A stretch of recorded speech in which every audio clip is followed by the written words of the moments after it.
बिस्मिल्लाहिर्रहमानिर्रहीम, अस्सलाम वालेकुम, welcome back to my YouTube channel. आज हम MGT 501 की प्रिपरेशन करने वाले हैं। इसकी का लेक्चर जो है वो मैंने सारे अपलोड कर दिए हैं, आप प्लेलिस्ट जाकर चेक कर सकते हैं।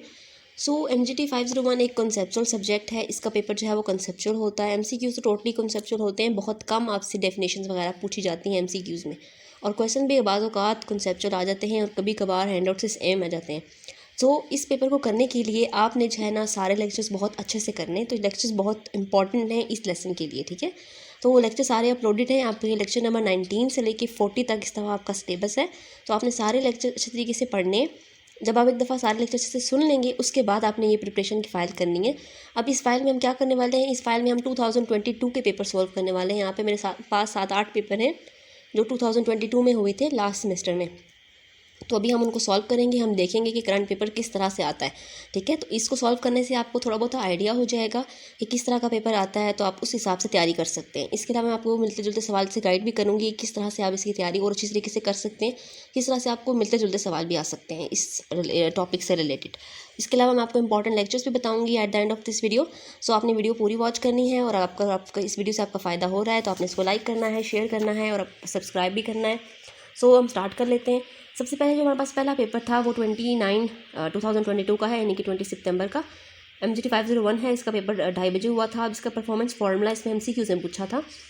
उसके बाद है स्ट्रेस के रिलेटेड काफ़ी MCQs आए थे। तो स्ट्रेस वाला जो टॉपिक है ना, ये बहुत ही इंपॉर्टेंट है। ऐसा हो ही नहीं सकता कि स्ट्रेस वाले लेक्चर से ना आपका कुछ ना आए, लाइक कुछ MCQs आए, कोई क्वेश्चन आए। तो ये लेक्चर नंबर 33 है। आगे हर क्वेश्चन के आगे मैंने लेक्चर इसलिए मेंशन कर दिए हैं ताकि आप जाके लेक्चर भी अच्छे तरीके से देख सकें इनके। जो स्ट्रेस वाला लेक्चर है, लेक्चर नंबर 33, ये बहुत मोस्ट इंपॉर्टेंट लेक्चर है। इसको आपने बिल्कुल भी स्किप नहीं करना और बहुत अच्छे से सुनना है। उसके बाद है सेफ्टी हैजर्ड फॉर वर्कर्स, ये MCQs आए थे। तो ये लेक्चर नंबर 32 है, मैंने स्क्रीनशॉट भी अटैच कर दिया है। और उसके बाद मेरे पास नेक्स्ट है why the performance appraisal fail. अब परफॉर्मेंस अप्रेजल फेल क्यों होती है, ये वाला लेक्चर भी बहुत ज़्यादा इंपॉर्टेंट है। ये लेक्चर नंबर 27 है। लेक्चर नंबर 27 में हमने परफॉर्मेंस अप्रेजल देखी, उसके बारे में हमने डिटेल देखी, उसकी मेथड देखी, फेल सब चीज़ें हमने हैंडआउट्स में देख ली हैं हमने लेक्चर में। लेक्चर नंबर 27 आप जाके देख सकते हैं इसके बारे में। और परफॉर्मेंस अप्रेजल में से भी आपका एक क्वेश्चन तो मस्ट आएगा ही आएगा आपको, और हो सकता है कि आपको लॉन्ग आए, इसमें से ज़्यादा चांसेस हैं कि इसमें से लॉन्ग आएगा। अब इसमें परफॉर्मेंस अप्रेजल फेल होने के कौन कौन से रीजंस हैं, यहाँ पर 9 रीजंस लिखे हुए। तो अगर 5 नंबर का आपको ये क्वेश्चन आ जाता है तो 5 रीज़न बहुत हैं। अगर आप ये 9 रीज़न पढ़ लेते हैं एक दफ़ा, तो 5 रीज़न तो आपके माइंड में रह जाएंगे जब आपके सामने आएगा पेपर। और पेपर में मोस्टली ऐसी चीज़ें पूछ जाती हैं जो 5 चीज़ें हों या 3 चीज़ें हों। तो आपको लेक्चर्स के दौरान भी मैंने गाइड किया था कि किस तरह के क्वेश्चन आते हैं। तो ये क्वेश्चन बहुत इंपॉर्टेंट है। लेक्चर नंबर 27 आपने ज़रूर करना है। उसके बाद लेक्चर नंबर 28 से ये क्वेश्चन था पे फॉर परफॉर्मेंस का। पे फॉर परफॉर्मेंस यानी कि अपने जो एम्प्लॉयज़ हैं उनको हम परफॉर्मेंस की बेस पे उनको पे करते हैं। तो ये डिफरेंट कैटेगरीज होती हैं। आप उनको मेरिट की बेस पे कर रहे हैं, आप उनको बोनस दे रहे हैं, आप उनको स्किल की बेस पे कर रहे हैं, आप उनको सीनियर्स होने की वजह से पे कर रहे हैं, आप उनको एक्सपीरियंस की वजह से पे कर रहे हैं, या फिर आपकी ऑर्गेनाइजेशन में बहुत अरसे से मेंबर हैं तो आप उसके लिए उनको पे कर रहे हैं। तो इस तरह से पे परफॉर्मेंस के ये बहुत सारे चीज़ें आपकी बुक में दी हुई हैं। आपने ये सारी अच्छी तरीके से देख लेनी है। और आप इनको आप अपनी वर्ड में लिख सकते हैं। ज़रूरी नहीं है कि आप एज इट इज़ यहाँ से आप उठाएं और बस जाके पेपर में कॉपी कर दें।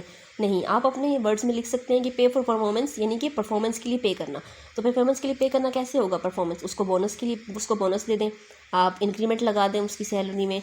आपको उसकी स्किल की वजह से, किसी की स्किल अच्छी है, कुछ एम्प्लॉय होते हैं जिनकी स्किल्स बहुत अच्छी होती हैं, कुछ को नॉलेज बहुत ज़्यादा होता है, तो उनकी बेस पर भी आप उनको पे दे सकते हैं। तो ये लेक्चर नंबर 28 है आपका।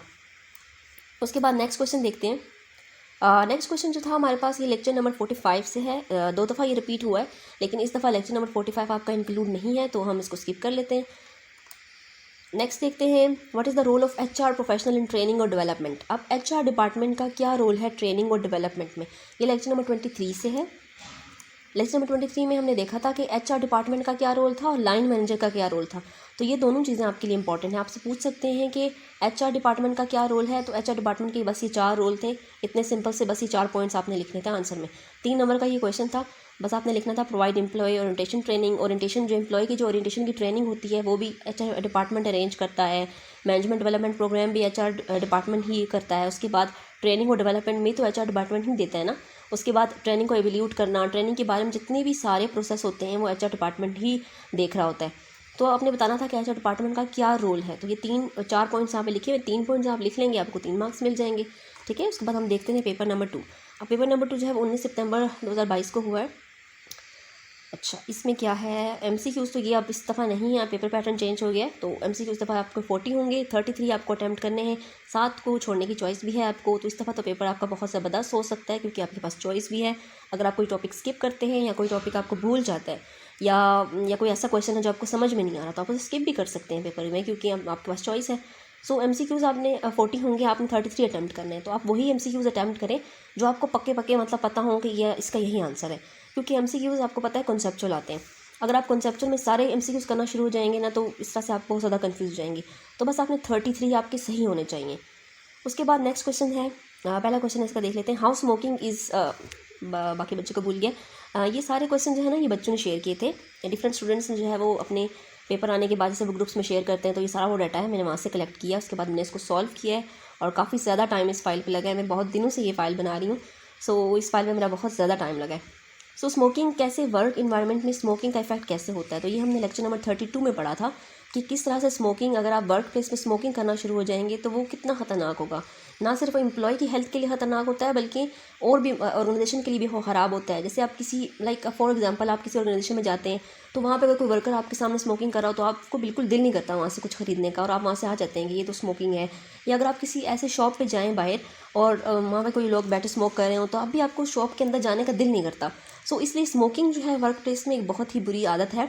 तो ये आपका क्वेश्चन काफ़ी इंपॉर्टेंट है, हो सकता है कि इस दफ़ा फिर रिपीट हो जाए। 3 मार्क्स का क्वेश्चन था, और आपने ये बताना था कि स्मोकिंग जो है वर्क प्लेस में क्यों बुरी है, या स्मोकिंग नहीं, बिल्कुल भी नहीं करनी चाहिए, और इसके क्या क्या इफेक्ट्स हैं। उसके बाद नेक्स्ट क्वेश्चन है जॉब एवोल्यूशन। जॉब एवोल्यूशन जो है लेक्चर नंबर 27 है, मोस्ट इंपॉर्टेंट चीज़ है जॉब एवोल्यूशन। आपने बहुत अच्छे से ये टॉपिक करना है। लेक्चर नंबर 26 आप करें। चलते हैं हम अपने नेक्स्ट क्वेश्चन पे। सो जो नेक्स्ट क्वेश्चन था, ये थ्योरी थी, इन दोनों की थ्योरी में क्या डिफरेंस है, तो ये लेक्चर नंबर 31 है। अब लेक्चर नंबर 31 से आपका एक लॉन्ग क्वेश्चन ज़रूर आएगा। ये क्यों आएगा, क्योंकि लेक्चर नंबर 31 में जो है वो काफ़ी सारी थ्योरीज हमने पढ़ी थी। तो आप लेक्चर नंबर 31 को जाके देख सकते हैं, आप वहाँ सारी थ्योरीज आप एक दफ़ा अपने माइंड में रख लें। आपसे कोई भी थ्योरी पूछ सकते हैं, जैसे यहाँ पर XY थ्योरी और मैकजॉर्डर्स की थ्योरी पूछी है, तो वहाँ पर और भी बहुत सारी थ्योरीज थी, लेक्चर नंबर 31 में हमने पढ़ी थी। तो ये 3 मार्क्स का या 5 मार्क्स का क्वेश्चन आपको आ सकता है, ये काफ़ी इंपॉर्टेंट है।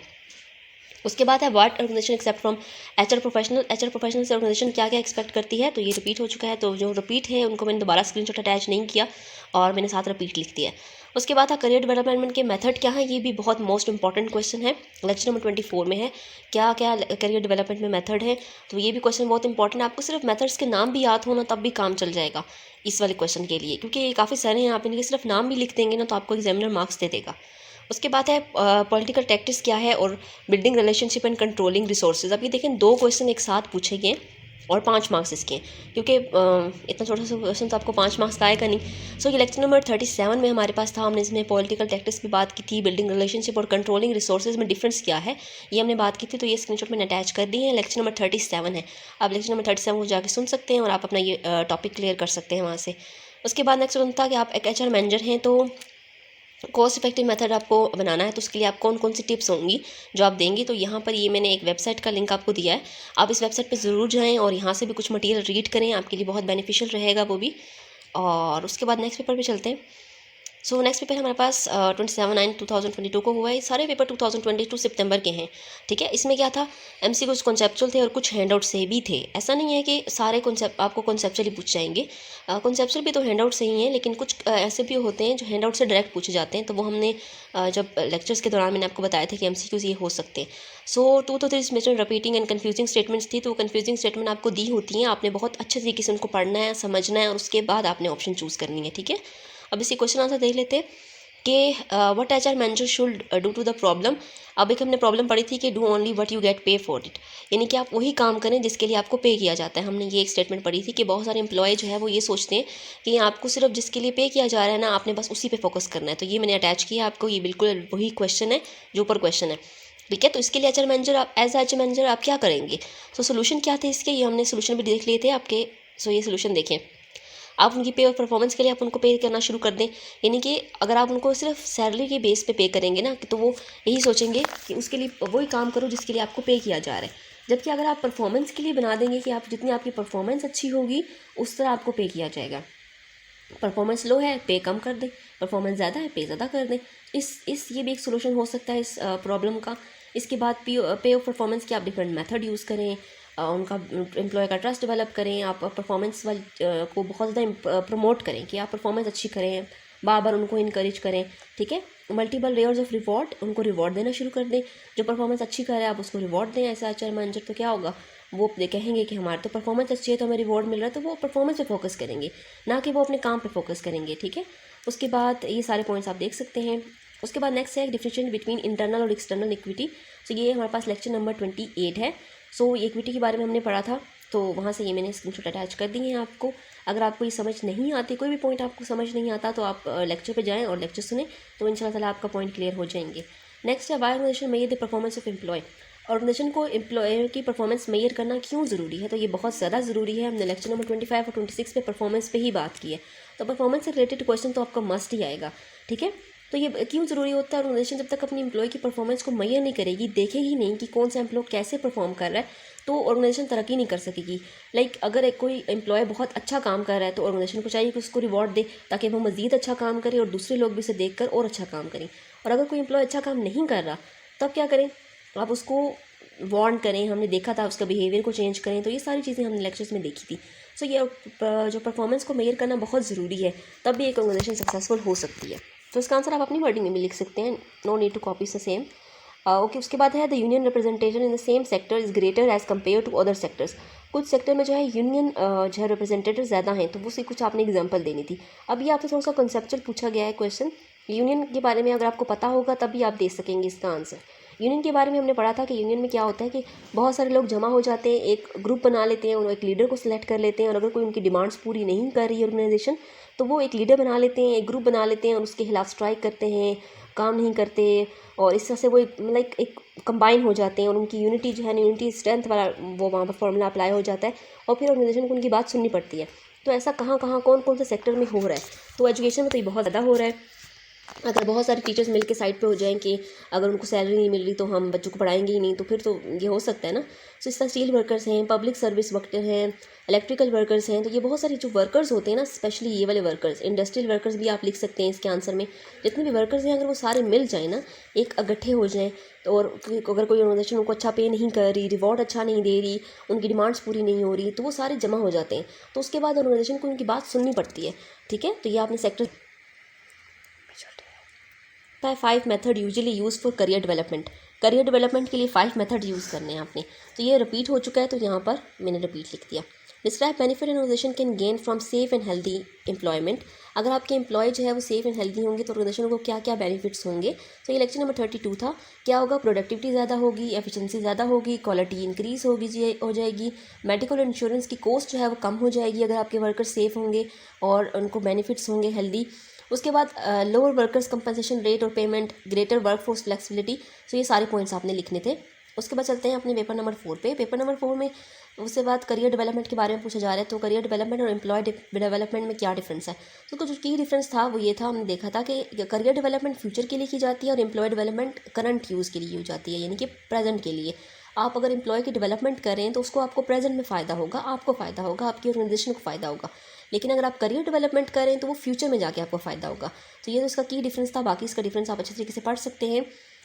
उसके बाद है why suspended employees has negative effect on the organization. तो ये लेक्चर नंबर 39 में है, ये बहुत इंपॉर्टेंट है कि अगर आप सस्पेंड कर देते हैं किसी एम्प्लॉय को तो क्या उसका नेगेटिव इफेक्ट होगा ऑर्गेनाइजेशन पे, अगर होगा तो कैसे होगा। तो ये सस्पेंशन वाला टॉपिक है। सस्पेंशन क्या होता है कि आप किसी वर्कर को किसी भी इशू की वजह से कुछ दिनों के लिए कह देते हैं भाई आप तुम घर जाओ, उसको आप जॉब से सस्पेंड कर देते हैं। तो जब वो वापस आता है, जब आपका वर्कर आता है वापस, तो अब वो अनप्लीजेंट होता है, उसके पास नेगेटिव थॉट्स होती हैं कि इनने मुझे निकाला था और ऐसे वैसे, तो ये आपके ऑर्गेनाइजेशन पे नेगेटिव इफेक्ट डालेगा। सो अगर आपसे पूछा जाए कि नेगेटिव इफेक्ट होगा या नहीं, तो आपने पहले बताना है कि येस होगा। फिर क्यों होगा कि अगर ऑर्गेनाइजेशन से आप एक वर्कर को सस्पेंड कर देंगे, क्या पता उसकी गलती हो भी ना, अगर उसकी गलती है भी तो कौन सा कोई अपनी गलती मानता है, तो वो भी एक नेगेटिव इम्पैक्ट डालेगा ऑर्गेनाइजेशन पे और वो नेगेटिव बनकर वापस लौटेगा अब आपकी ऑर्गेनाइजेशन में। उसके बाद नेक्स्ट क्वेश्चन देखते हैं, कम्युनिकेशन की डाउनवर्ड और अपवर्ड कम्युनिकेशन का डिफरेंस। ये बहुत इंपॉर्टेंट है, काफ़ी रिपीट हुआ है, बार बार आता है। सो लेक्चर नंबर 34 में है, डिटेल में हमने बात कर ली थी। और कम्युनिकेशन में अपवर्ड कम्युनिकेशन क्या होती है, डाउनवर्ड क्या होती है, और हॉरिजॉन्टल भी हमने देखी थी, लेकिन पेपर में आपसे डाउनवर्ड और अपवर्ड की डिफरेंस पूछा गया था 5 नंबर का। उसके बाद करियर डेवलपमेंट के 5 स्टेप्स अभी हमने पीछे देख लिए, एचआर मैनेजर वाला भी हमने पीछे देख लिया। फिर रेन के हवाले से, रेन फॉर्मेट्स के हवाले से क्वेश्चन था, तो लेक्चर नंबर 31 है। सो यहाँ पर मैंने अटैच कर दिया है पॉजिटिव और रेनफॉर्मेस्ट और नेगेटिव रेनफॉर्मेस्ट, आप दोनों देख लीजिएगा, आपसे किसी भी रिलेटेड से क्वेश्चन पूछा जा सकता है। अगर हाल ही रेनफॉर्मेस्ट पूछा जा रहा है 3 मार्क्स का, तो इनको एक्सप्लेन करने की फिर ज़रूरत नहीं है। उसके बाद है कि बेनिफिट्स क्या हैं हेल्दी और सेफ एम्प्लॉय के, तो अभी हमने देख ली है। How to prevent accident in organization as a health manager अगर आप हैं तो कैसे आप उसको अवॉइड कर सकते हैं। तो आप डिफरेंट सेफ्टी प्रोग्राम डेवलप कर सकते हैं जिससे आप एक्सीडेंट को प्रिवेंट कर सकते हैं, यानी कि आपने एक्सीडेंट्स को रोकना है। अगर ऑर्गेनाइजेशन में बहुत एक्सीडेंट्स हो रहे हैं, मशीन ख़राब हो रही हैं, वर्कर को कुछ हो रहा है, तो ये इस तरह से ऑर्गेनाइजेशन पे बहुत ही बुरा इंपैक्ट पड़ता है। तो एज अ मैनेजर आपने डिफरेंट सेफ्टी प्रोग्राम आप डेवलप कर सकते हैं जिससे ये सॉल्व हो सके। उसके बाद एडवांटेज और डिसएडवांटेज क्या थे पावर के, इलेक्शन नंबर 39 में है। उसके बाद हमारे पास अगला पेपर है लीडर और मैनेजमेंट के दरमियान में जो की डिफरेंस ये होता है कि लीडर जो होता है ना, उसके बहुत सारे पीपल होते हैं, बहुत सारे लोग उसको फॉलो कर रहे होते हैं, उसको उन्होंने लीडर बनाया होता है, जबकि जो मैनेजर होता है वो बहुत सारे लोगों के लिए काम करता है। तो ये इसका की डिफरेंस था। उसके बाद है पे ऑफ परफॉर्मेंस की टाइप्स थी, ये रिपीट हुआ है, बार बार आ रहा है, बहुत इंपॉर्टेंट है, मोस्ट रिपीटिव क्वेश्चन है। टाइम बेस्ड प्लान के डिसएडवांटेज क्या थे, सॉरी टीम बेस्ड। अगर एक टीम आपने बना दिया तो टीम के एडवांटेज भी बहुत सारे थे और डिसएडवांटेज भी थे। सबसे बड़ा डिसएडवांटेज तो इसका ये था कि कुछ जो मेंबर्स हैं जो बिल्कुल भी परफॉर्मेंस नहीं देते, कुछ भी मतलब वो करते ही नहीं है, लेकिन वो टीम के पीछे छुपे रहते हैं। ठीक है, तो ये सबसे बड़ा उसका एडवांटेज था कि कुछ जो टीम मेंबर्स होते हैं वो बिल्कुल भी एज अ प्लेयर वर्क ही नहीं कर रहे। तो इलेक्शन नंबर 30 में है, तो आपने जाके उसको सुन सकते हैं आप, वहाँ पर मैंने क्लियर इसको बताया है। उसके बाद है वहाँ एनुअल इंक्रीमेंट में बहुत बेहतर है। अगर आप एक एम्प्लॉय की सैलरी में एनुअल इंक्रीमेंट करेंगे तो वो एम्प्लॉय के लिए बहुत अच्छा होगा और आपकी ऑर्गेनाइजेशन के लिए भी। जॉब रोटेशन की टाइप्स थी, जॉब रोटेशन की काइंड, तो ये बहुत इंपॉर्टेंट क्वेश्चन है। इसकी 2 टाइप्स है, वर्टिकल और हॉरिजॉन्टल। उसके बाद है 5 reason of international assignment failure, तो इलेक्शन नंबर 45 है, तो इसलिए मैंने इसको अटैच नहीं किया। जॉब रेवोल्यूशन दोबारा आ गया, सिलेक्शन नंबर 27 में है ये। सस्पेंडिंग एम्प्लॉय दोबारा आ चुका है, तो ये देख लें आप 2022 में ये क्वेश्चन 2 दफ़ा रिपीट हुआ है, तो हो सकता है कि 2023 में रिपीट होने के चांसेस बहुत ज़्यादा होते हैं ऐसे क्वेश्चंस के। तो ऐसे क्वेश्चंस को आपने बहुत अच्छे से अपने माइंड में बिठाना है। सीईओ के जो स्टेप्स थे, ये हमारा मिड टर्म से था, तो हमने मिड टर्म का लेक्चर जो है लेक्चर नंबर 1 से 18 का कोई पार्ट अभी आपकी इंक्लूड नहीं है, तो ये स्किप कर दें। एचआरएम से रिलेटेड था कि परफॉर्मेंस में वो कैसे इवैल्यूएट करता है, लेक्चर नंबर 26 है ये। करियर डेवलपमेंट देखें दोबारा आ रहा है, रिपीट।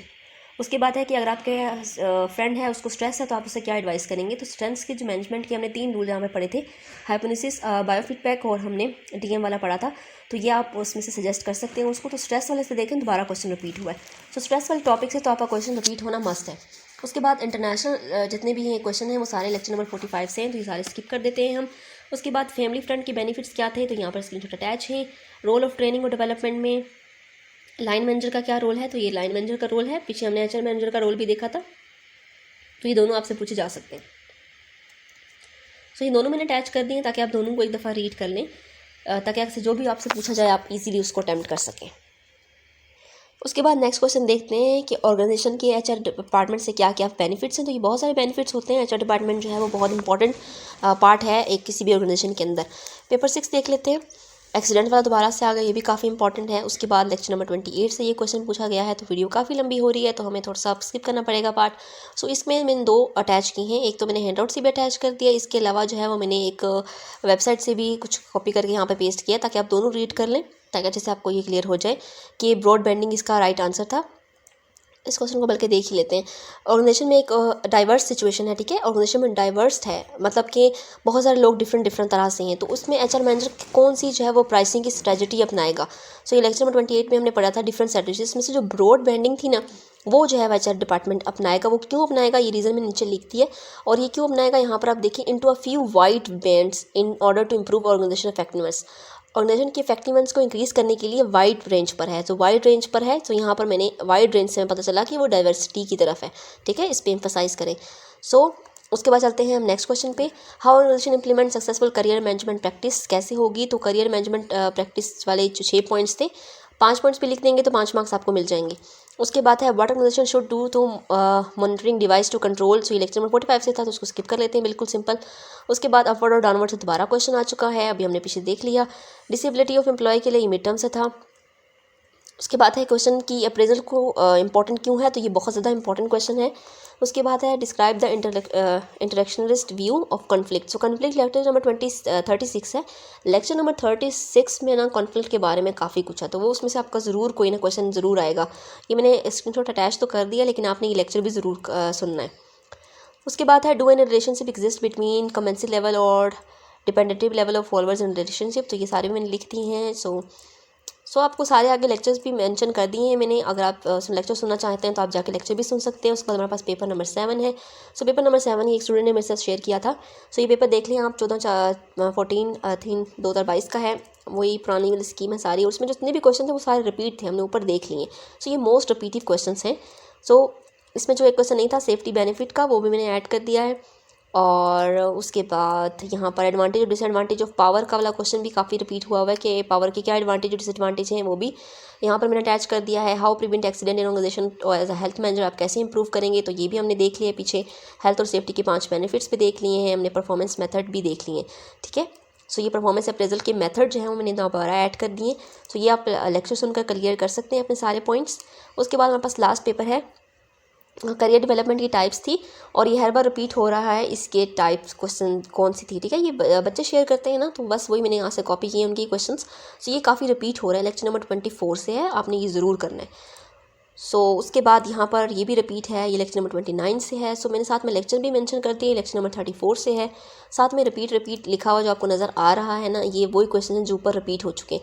रिपीट लिखने का मकसद ये था, हम स्किप भी कर सकती थी, मकसद ये था कि आपको ये पता चल जाए कि क्वेश्चन रिपीट होते हैं। सो जितने भी क्वेश्चन थे हमारे पास यहाँ पर, अभी हमने 2022 के 8 पेपर देखे हैं, तकरीबन 7 या 8 पेपर देखे। सो ये बहुत इंपॉर्टेंट क्वेश्चंस थे और बहुत ही ज़्यादा रिपीट हो रहे थे। बहुत ज़्यादा स्टूडेंट्स की रिक्वेस्ट आ रही थी कि एमसीटी की आपकी सब्जेक्टिव फाइल के लिए मैं आपकी तैयारी करवाऊँ। सो यहाँ पर तो मैंने अपनी तरफ से पूरी कोशिश किया कि मैं कम टाइम में आप ज़्यादा से ज़्यादा चीज़ें एक्सप्लेन कर सकूँ। अगर आपको फिर भी कोई पॉइंट समझ नहीं आता तो लेक्चर नंबर 7 उसके आगे मेंशन है, आप जाके वो लेक्चर सुन सकते हैं। पूरी प्लेलिस्ट मेंशन है मेरी चैनल पे, पूरी प्लेलिस्ट है, आप वहाँ से जाकर सुन सकते हैं और सारे लेक्चर्स अपने क्लियर कर सकते हैं, ठीक है। तो ये सब लास्ट सेमेस्टर के क्वेश्चन थे। सो ये स्टूडेंट्स ने मेरे साथ शेयर किया था, तो यहाँ पर मैंने सारे सॉल्व कर दिए हैं आपके लिए। सो ये क्वेश्चन मोस्ट रिपीटिव हैं और बहुत इंपॉर्टेंट हैं। आपने अगर आप ये फाइल कर लेते हैं और आप सारे लेक्चर्स भी सुनते हैं मेरे जो चैनल पर दिए हुए मैंने, तो आपका पेपर 70 to 80% तो बहुत अच्छे से हो जाएगा। उसके बाद हैंडआउट्स भी अगर आप एक दफ़ा रीड कर लेते हैं ना, तो 90 to 100% आपका पेपर बहुत ही अच्छा हो जाएगा और आपका CGPA जो है ना बहुत अच्छा आ जाएगा इस सब्जेक्ट के अंदर। ये सब्जेक्ट मुश्किल नहीं है, थोड़ा सा कॉन्सेप्चुअल है, थोड़ा सा दिमाग लगाने की ज़रूरत है। पेपर के दौरान जो है ना आपने सबसे पहले तो रिलैक्स होना है, और उसके बाद आपने बहुत अच्छे से स्टेटमेंट को समझना है, उसको गौर से पढ़ना है, फिर अपने माइंड में रिकॉल करना है कि ये कौन सा टॉपिक था, हमने इसमें क्या क्या पढ़ा था। उसके बाद आपने उसको जो है वो अटैम्प्ट करना है। तो MCQs तो कॉन्सेप्चुअल होते हैं, लेकिन सब्जेक्टिव जो है वो रिपीट होता है। तो सब्जेक्टिव जो है वो रिपीटिव होता है, तो इसलिए सब्जेक्टिव के लिए आपने ये फाइल ज़रूर करनी है। डिस्क्रिप्शन में आपको इस फाइल का लिंक मिल जाएगा, आपने वहाँ से इसको डाउनलोड करना है और उसके बाद इस फाइल को देखना है। लेक्चर्स भी आप अच्छे तरीके से सुनें ताकि आपका पेपर की तैयारी बहुत अच्छी हो जाए। होप्स हो कि आपको ये वीडियो बहुत अच्छी लगी होगी। इस वीडियो को लाइक करें, कमेंट में मुझे बताएं कि आपको ये वीडियो कैसी लगी, और अपने दोस्तों के साथ भी शेयर करें जिनका ये सब्जेक्ट है, ताकि उनकी तैयारी भी बहुत अच्छी हो जाए। और बाकी सब्जेक्ट के लिए भी मैं वीडियोस बना रही हूँ, साथ साथ काफ़ी सारी वीडियोस मैंने अपलोड कर दी हैं अपने चैनल पे, और बहुत सारी वीडियोस आने वाली हैं। सो चैनल को सब्सक्राइब करें और बेल आइकन को प्रेस कर लें ताकि आपको सारी आने वाली नोटिफिकेशंस मिल जाएं। So stay tune with masters. अल्लाह हाफिज़, थैंक यू। बिस्मिल्लाहिर्रहमानिर्रहीम, अस्सलाम वालेकुम, welcome back to my YouTube channel. So आज हम MGT 501 की प्रिपरेशन करने वाले हैं।